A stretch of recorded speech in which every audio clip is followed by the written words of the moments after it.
মসজিদে নারীদেরকে সালাত আদায় করার অনুমোদন আছে কিনা। যদি সেটা হয় তারাবির নামাজ কিংবা কিয়ামুল লাইল বা ইশার নামাজ হয়, সেক্ষেত্রে তাদেরকে যাওয়ার অনুমোদন আছে কিনা। ইসলাম এক্ষেত্রে আসলে কী বলে, যদি আমরা দেখি একটা হাদিস উল্লেখ করা আছে, এই হাদিস উল্লেখ করা আছে সহিহ বুখারীতে হাদিস নম্বর 834 নম্বর হাদিসে, যে তোমরা নারী বান্দাদেরকে মসজিদে যাওয়া থেকে বিরত রেখো না। কারণ একজন নারী সে মসজিদে যাবে, এটা ইসলাম অনুমোদন দিয়েছে। এছাড়া উল্লেখ করা আছে সহিহ বুখারীতে হাদিস নম্বর 865 নম্বর হাদিসে, তোমরা নারীদেরকে মসজিদে যাওয়া থেকে বিরত রেখো না, যদি সেটা ঈশার নামাজ কিংবা কিয়ামুল লাইল বা তারাফি সালাতও হয়, যদি সেটা রাতও হয়, তারপরেও তাদেরকে নিষেধ করো না, তাদেরকে অনুমোদন দাও তাদেরকে সালাত আদায় করার জন্য। ইসলামে নারীদেরকে মসজিদে যাওয়ার জন্য অনুমোদন দিয়েছে। এক্ষেত্রে আসলে কোনো দ্বিমত করার কোনো প্রশ্ন নেই। যদি সেটা একটা পুরুষ নিষেধ করতে পারবে না তাদেরকে মসজিদে সালাত আদায় করার জন্য। যদি আমরা দেখি আরেকটা হাদিস উল্লেখ করা আছে, এই হাদিসটি উল্লেখ করা আছে আবু দাউদেই হাদিস নম্বর 1370 নম্বর হাদিসে, যে হযরত মুহাম্মদ ইসলাম তার পরিবারের সঙ্গে একসঙ্গে বসেই তারাপি বা ইফতার শেষ করলেন। সেখানে নারীরাও ছিল তার পরিবারের সঙ্গে এবং তারাপি সালাত আদায় করলেন।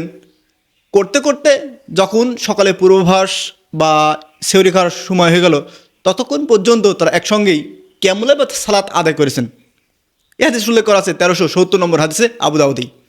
আরেকটা হাদিস উল্লেখ করা আছে, হাদিসটি উল্লেখ করা আছে সহিহ বুখারীতেই হাদিস নম্বর 881 নম্বর হাদিসে, যে মুহাম্মদ সাল্লাল্লাহু বলছেন, তারাপি সালাত বা কিয়ামুল লাইল বা যে কোনো সালাত মসজিদের ক্ষেত্রে সর্বপ্রথম বা সর্বোত্তম কাতার হলো পুরুষদের কাতার, তারপরে বালক বা শিশুদের, তারপরে মহিলাদের।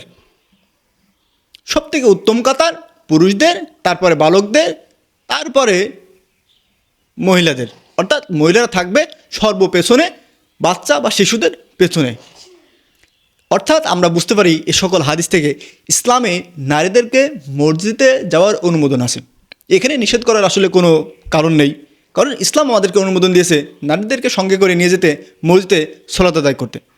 যদিও বিষয়টা আমাদের সচরাচর সমাজে দেখা যায় না মসজিদে সালাত আদায় করা, তবে ইনশাল্লাহ অতি শীঘ্রই আমার স্ত্রীকে বা আমার বাড়িওয়ালাকে অবশ্যই নিয়ে যাব মসজিদে সালাত আদায় করার জন্য।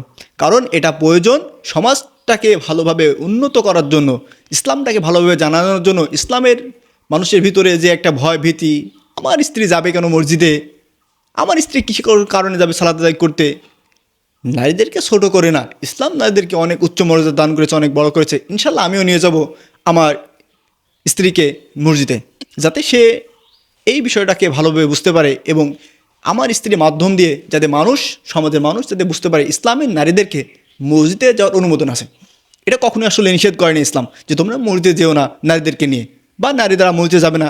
বিষয় আসলে এরকম না, অবশ্যই যাবে, কেন যাবে না। ইসলামে তাদেরকে কখনোই নিষেধ করেনি।